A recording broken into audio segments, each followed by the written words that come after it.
आणखी त्यांची काही कामं राहिली की आपण पुन्हा एकदा त्यांना समजावून सांगू। आता त्यांचा आपल्या शाळेमध्ये त्यांना भेटलेल्या पदानुसार त्यांचा शपथविधी होणार आहे। चला म्हणा,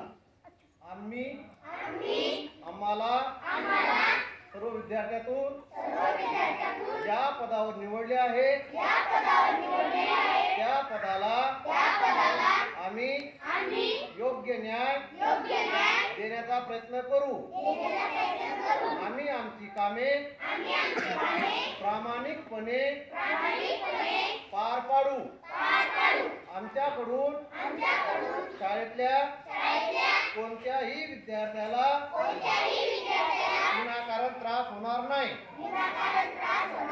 अशी आम्ही सर्वांसमक्ष प्रतिज्ञा करतो। Hands up.